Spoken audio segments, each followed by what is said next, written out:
Welcome to the Week in Movie Review. We are going to be talking about the box office. I'm trying something new, but let's talk about all these movies and where they rank financially for the week right now.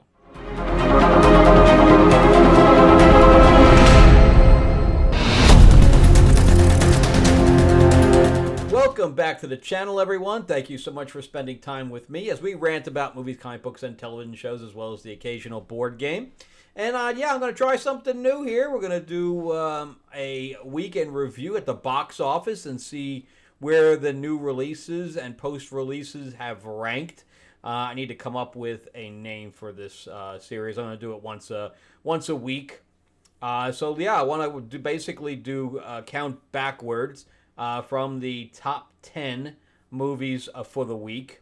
So we're going to do a few of them that are on the outside looking in from the 10. So it's going to go a little bit beyond 10 just as like honorable mentions. So the first honorable mention is The Strangers Chapter 2. And the reason I wanted to bring this one up is because I find this one really interesting. What they did was they shot, I think it was Eli Roth, shot all three of the movies together. So they shot them all as one movie, and I guess it was too long, and said, hey, I can't imagine them not knowing it was too long. So I'm sure they went in there saying, yeah, we'll just shoot all three of them at once, kind of like they did with Lord of the Rings. And everything's cheaper that way. But they shot all three of them for $8 million. And the first one made like 50, 60 million, so everything from this point on is gravy no matter what. As long as they make their marketing money back, they don't care. So, and I don't know how much marketing money they threw in, but it can't be more than like 10 million is what I was thinking. It's by Lionsgate. And, they threw posters up. They do some internet marketing, and that's about the extent of it. And for all I know, they're not even really advertising internationally. But the movie's already made $39 million. So, it's a money winner, no matter how you place it. Even if you spent the $10 million, it's only $20 million to get that $10 million back, and they're at $40. So I think that is extremely smart. Everybody's like, oh, they should have stopped it because it's going to lose money. It's impossible. It's impossible for that to lose money. Even if the next one comes out, it makes $1. It doesn't matter. So this is the one with Madeline Peace from Riverdale. So I liked it. I know a lot of people did not like it, but I didn't think it was great. But it was enjoyable as far as I was concerned. So yeah, as far as I know, they are making money. So good for them. The next one is another one outside the top 10 is The Long Walk. It's also from Lionsgate. I'm not sure what the budget is on Long Walk. But it's made $47 million, and it's been out for quite a while. The production budget was $20. There's really no names in here or anything like that, and it's by a short story by Stephen King, and it's about guys that have to walk. I have not seen this film, but it's I know the storyline that it's a dystopian type, futuristic world. And they give people the chance to, I guess, either to make themselves better financially or get out of trouble or whatever it may be. But there only can be one winner. And they have to walk at a certain speed until there's only one left, right? But if you have to go to the bathroom, if like one guy... I didn't walk into like a scene. One guy has a problem with his sneaker or whatever else and has to take it off and then basically walk barefoot. And it's all about their conversations is what it's about. But the acting is amazing, and the main guy in there from Alien, Romulus, I always like him. I think he's a tremendous actor. But anyway, it made $34 million, so it is in the hole. Because you got to remember, too, you have to add the marketing money in there, right? So for a Long Walk with someone with Stephen King, I'm pretty sure they probably spent $20 million or more on marketing. less for sure than what they did for The Strangers. And that, let's say it's even 20 million, that would bring it up to 40 million, and 40 million doubled would be 80. So they would need to make $80 million to break even. But even without that, and let's say it's 20 million, no marketing whatsoever, the theaters are still going to take, and that's assuming that Lionsgate produced the film, which I don't even know. They would still need 40 million, and it's still below that. So it didn't even make its production money back yet. So this is a money loser. It's just the way it is. Then you have Downton Abbey. This is the last one.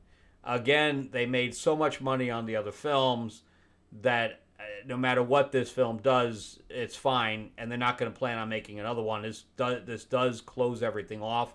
I did do a review on this one because I did end up going to England and actually saw the real Downton Abbey house and all that stuff. So I've seen every episode as well. I enjoy it. And I didn't like this one as much as the one prior, but it's good to see the characters in general. And I think this one was like a $50 million budget. So another one that's only at 98 million. So whatever they spent in marketing, like they've got the production money back, but and that's assuming too that whatever distribution company is taking a percentage too. So it's going to be more than 50%. But let's just say it's 50%. It's made 100 or just about 100 million. So at this point, it did not make its marketing money back yet. So whatever they spent in marketing is in the hole, which hope that they can then make it back. This skews older audience, so the chances of them getting VOD or whatever streaming is they'll make some money back on that. So I think that they're going to be able to make their money back on streaming. It won't really make anything, but at least they won't lose money once they bring in the ancillary market. But again, I really like that series, and I'm sorry that it's lost money, but it's the last one, and if they lose 20 million, I'm sure they don't care. And I mean, of course they care. Nobody wants to lose money, but for that franchise. And so, okay, so now moving into the top 10. What's sticking in the top 10 is The Conjuring Last Rites. It's amazing that this thing has had the longevity it has, considering it is not one of the better Conjuring films. And I thought overall it was above average, but in nowhere to even rank against the under Conjuring films. I think the other ones are much better. But this is another one where they upped the budget to $50 million, and 55 actually. And but we'll just use a number of 50 because it'll be easy. And let's say they spent another 50 million to market it. Let's just say, but I know it's not that high. Let's just use a number of 40, right? Because they probably did do a lot of marketing with this one, especially internationally, because horror does very well internationally. So 50 and 40 is 90, right? So 90, you have to double, it's 180. Let's say 200, right? So they need at least 200, 250, probably more like 225 to break even, right? It made almost $500 million. $500 million. That is insane. That is almost as much as Fantastic Four. When Fantastic Four had a $200 million budget. Think about that. A $50 million budget movie made as much as Fantastic Four that had 4 times the budget. Now, did they need to spend $50 million on this? No. I think it was the last movie they gave Patrick Wilson and Vera Farmiga, and I think they bonused the hell out of them, is what I think. Because the first few movies they made almost nothing, and especially the first one. So I think they just bonused the hell out of them. is what I think. So either way, they earned it, and this is one of the highest grossing horror movies of all time. So good for them. I enjoy the series, and the reason that movies even watchable is because of them, because they do a really good job. Okay, going into number 9, we have Demon Slayer. This is the anime film distributed by Sony. I know nothing about this anime whatsoever. I've walked into a couple of scenes. Then you read the subtitles. I don't know, man. But I do like animation, but this doesn't do it for me. Anyway, before we get into the Demon Slayer numbers, remember to give me a like, give me a subscribe if you can. If you can, share this video out, that'll be great, and hit that bell, ding ding, so you get notified of other videos that I have coming out. Also, remember too that I'm a writer, so if you'd like to check anything I've written, you can go to Amazon.com and just type my name in. There's a link in the description below. You'll see my 4-novel sci-fi epic quadrilogy.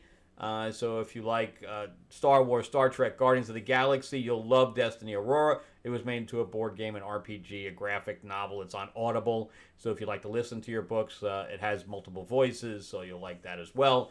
And then my fantasy novel, Tales of Ravenor, the Iron Witch. So if you like Lord of the Rings, Game of Thrones, House of the Dragon, we do have dragons and magic and everything else in there. You're going to love that. And then my new comic that was fully funded on Kickstarter called Fairy Tales of Terror, where we have a Psycho Cinderella and we have Killer Captain Hook. They're being tracked through New York City by Tiger Lily from Neverland. It's lots of fun. The artwork's amazing. So if you'd like to do late pledge there, because I will be retiring certain covers, you can go to fairytalesofterror.com. Also, if you're interested in learning about film, I am doing a 2-day masterclass, November 1st and 2nd. It is not expensive, and you can go to the link in the description below if you want to check that out as well. I basically teach, from the writing side through the screen budgeting and scheduling and distribution and some funding sides as well. So whether you're looking to do a short or a feature, you'll learn everything you need there. Okay, so let's jump back into Demon Slayer. So I'm not sure what the budget was on this. Of course, it was probably coming from Japan. But this thing made in the United States alone, it made $131 million. Now, coming from Japan, these anime things do not cost as much as it costs for animation here in the States. So if this thing cost $20 million, it's probably a lot. And it made $639 million. Amazing. Amazing. This is a cash cow for Sony.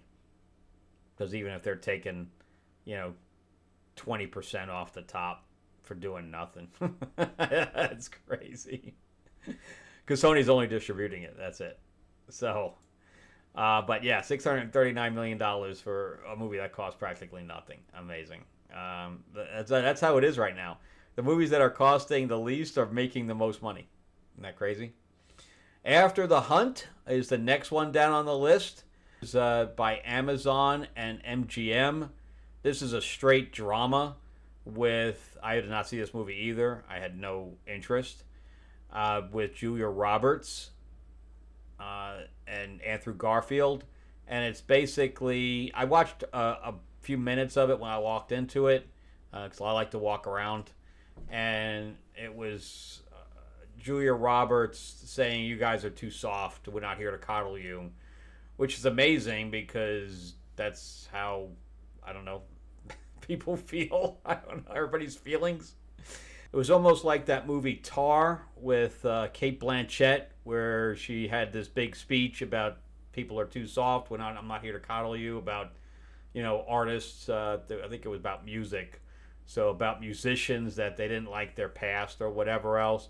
It's that kind of thing, except that one of the guys gets like Me Too'd, and she's sticking up for him, and it ends up, falling back on her, and I don't know. It's a straight drama. I'm not sure what the budget is there, but anything with Julia Roberts is going to be in the 10 to 20 million dollar range. I'm just going to say 20 just to be safe. It might even be more. And it only made $3 million dollars, both domestic and international combined. So this is a money loser right across the board. I don't know if Amazon was just looking to throw it out to see if they can snag a few $1 million or maybe even throw it out for Oscars, but there's nothing there. There's absolutely nothing there. And I have not heard anybody have any interest in it whatsoever. So the next one is number 7, which is Gabby's Dollhouse, which is a kids movie. It was very interesting. I did not watch it. I just, again, watched a scene where I guess they get shrunk down and then it becomes an animation piece. And I want to say Kristen Wiig. I'm not sure if it's Kristen Wiig's in it, but one of the people from Saturday Night Live is the ones that play the villain or whatever. The costume was interesting. So this was a 32. That's why I'm saying the one from Julia Roberts has got to be more expensive. The production budget on this one alone is $32 million, and it's part animation. So $32 million. So figure another $20 million for marketing. So you're up to 50. To say just straight $50 million. Needs to make $100 million to break even. And that ain't going to happen. That is not going to happen. Families are not turning out for this one. It is 59 million. It's basically just basically 60 million. So it made 60 million. It's $40 million in the hole right now. I don't think there's any way out. And I don't know how. And the DVD market's dead. So unless parents are going to buy it on VOD for their kids,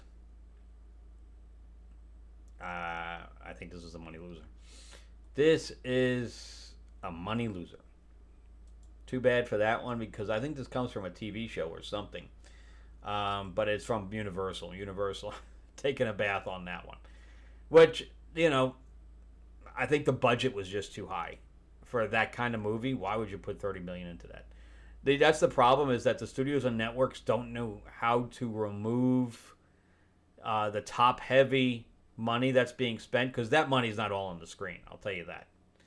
Okay, number 6 for a movie that I actually did see. Because there's almost every single one of those movies I did not see. Of course, all of them. Except for The Conjuring, which I did see. That's the one out of this thing that hasn't lost money so far. And another movie that's probably not going to lose money is Truth and Treason. I did do a review on this one because I actually wrote a Holocaust biography book myself that is on Amazon. And this is, well, most of the characters don't make it to any kind of concentration camp. Only one. The other ones were all non-Jewish, so they try to fight against the Third Reich. But it's a very touching story. I thought that the look of the film really transported you back to that time period. And it was done by Angel Studios. And there's absolutely really no talk of religion for the most part in the film, which I'm not sure why Angel Studios is really kind of branching out. They're kind of, it used to be like only religious films, but I don't think it's that way anymore. Again, religion was barely brought up in the whole film. So I think they're just broadening their idea of what their company is and what their what their goals are.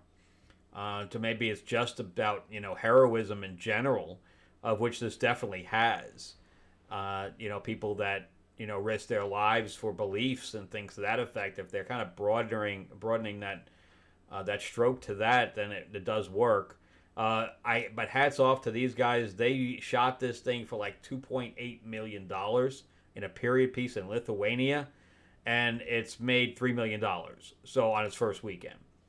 So and Angel Studios does not market at all.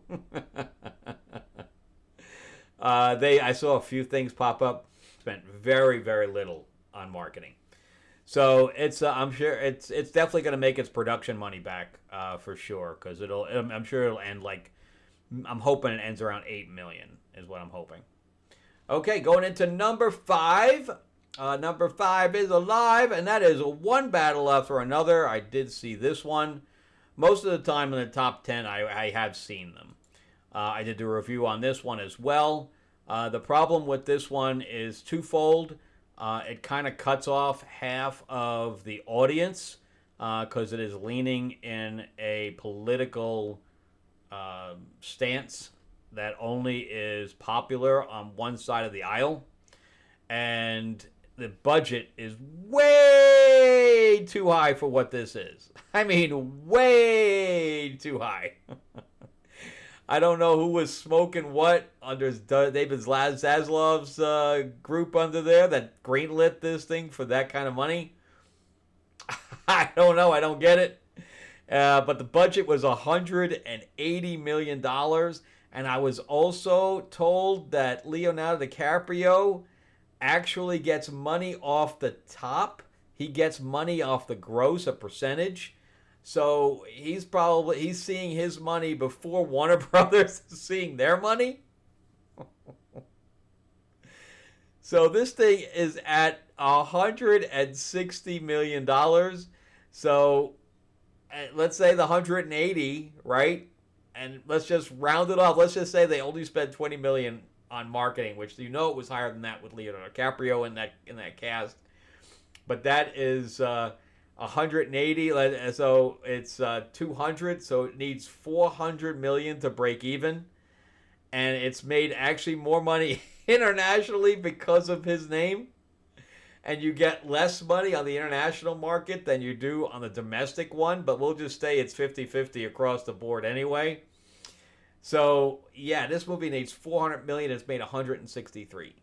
This is over $100 million loss for Warner Brothers. So thank God that you had The Conjuring to cover the losses on this movie. So you probably were hoping that The Conjuring even ekes out some more to cover the losses on this one.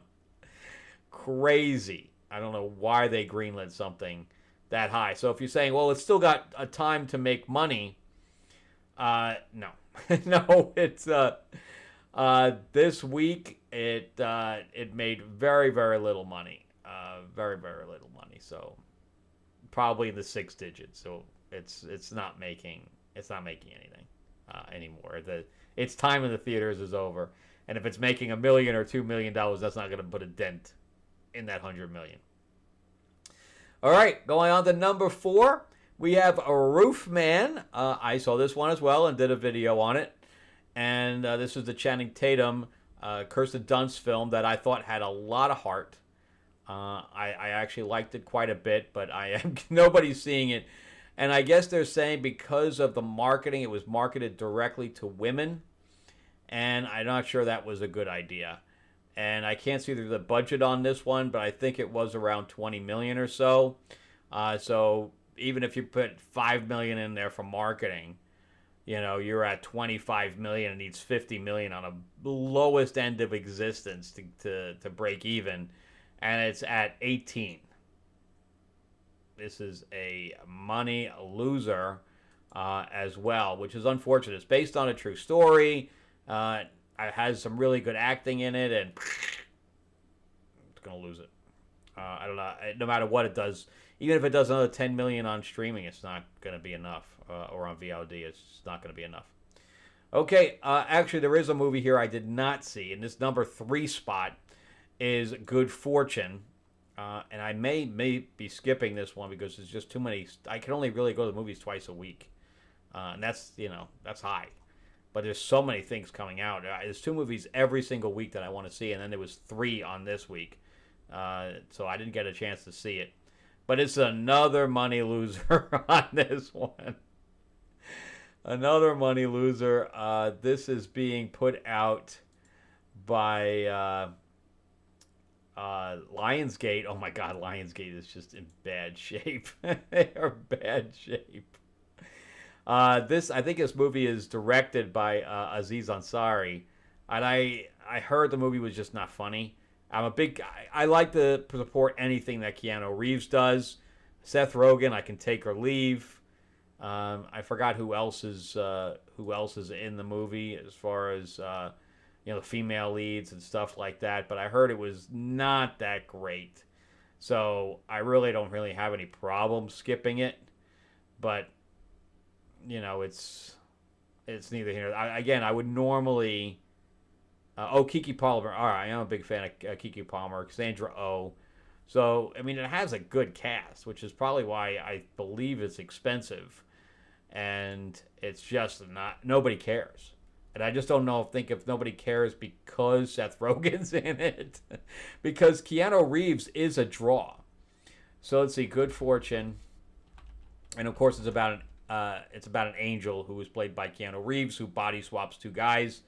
To show one guy how it's like to be poor, the other person what it's like to be rich, but it kind of backfires on him.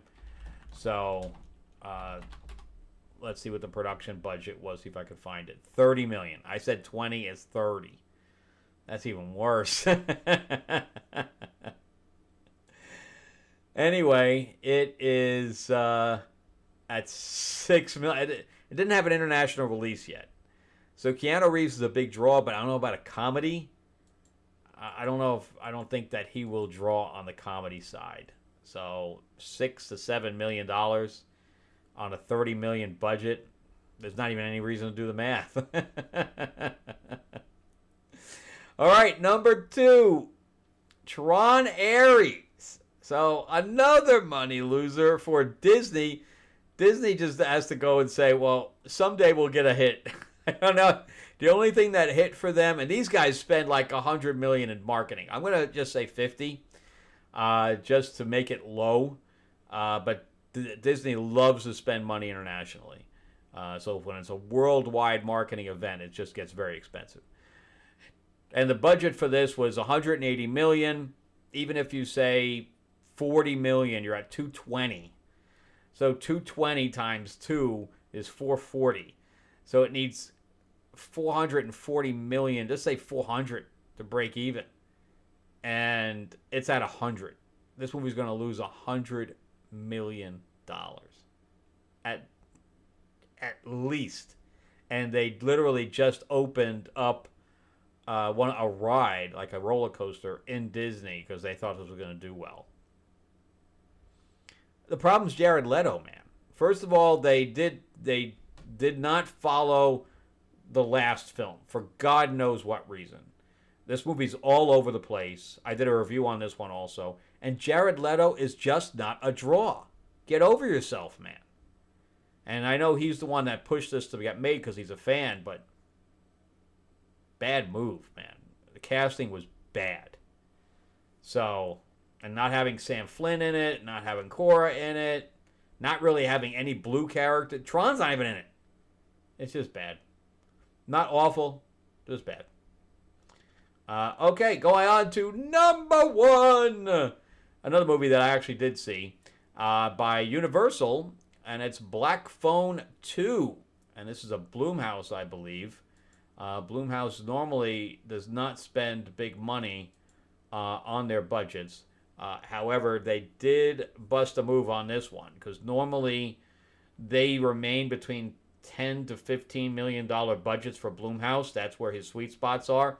He pushed the budget for Megan 2.0 into the $25 million range. And here he pushed it to $30 million, which is far more than the previous budget. I think a lot of it was Ethan Hawke, who's playing the Grabber. And, we're going to start seeing merchandise with the Grabber, mask on it and stuff like that. Mason Thames is getting up there because he just did How to Train Your Dragon. In fact, Madeline McGraw, who plays the sister, is the sister too in real life to Violet McGraw, who is the little girl in Megan. So it's a family affair at this point. But at $30 million, it's made $44 its first weekend. I think they're going to be okay. I think they're going to be okay. I think the last one, even though it had a way smaller budget ended up at $160 million. I did not like this one as much as the first one. I think this one had. I liked the first half of it, and the ending just got too silly for me. It jumped the shark, jumped the rails, it jumped the world, man. It just went way too far into La La Land, and I just didn't care for that. I liked the idea that I thought they were going to go with, and then they didn't even do that. So, but if you want to check out my review, it's on my channel. But yeah, so I think this one's going to go to 100. It's going to go to 100 million, if not very damn close. And at 30 million, 20 million in marketing, that's 50 million. It needs 100 million to break even, doesn't it? If they spend 20 million, which maybe they didn't. Maybe it's only 10. Maybe it's 15. I don't know. They don't publicize that. But it's got to be at least 10 million. So that's 40, which means it would need to make 80. But it's made its 44 in its first weekend. It's definitely going to get to 80 without any problem. So at very least, it's going to break even, which means that anything that it makes on streaming and VOD and stuff like that's all going to be gravy. So either way, that's going to be a money winner. All right, well, that's it for me. I went too long on this. I was kind of hoping I would do like a 15-minute deal. I'm going to have to figure out how to go faster on some of this stuff. All right, well, that's it for me. Thank you guys so much for watching. I greatly appreciate it. Remember, give me that thumbs up. Give me that like. Subscribe if you can. Ring that bell, ding, ding. And also, definitely check out my stuff on Amazon. Check out Fairy Tales of Terror. Go to fairytalesofterror.com and jump in there. Because I am going to be retiring covers and stuff like that. And I do sign them all as well. There is digital stuff if you're outside the country. If you don't want to have it shipped. And then if you want to learn some stuff about film, now's the time to do it, because again, I price this very, very low, calling Movie Magic, and I teach everything that you'll need to know, even if you're just looking to get more information about how film works and how production works. Definitely check that. It's on Eventbrite, and it's in the description below. All right, thanks a lot, guys, and I will see you on the next one. You guys have an awesome week.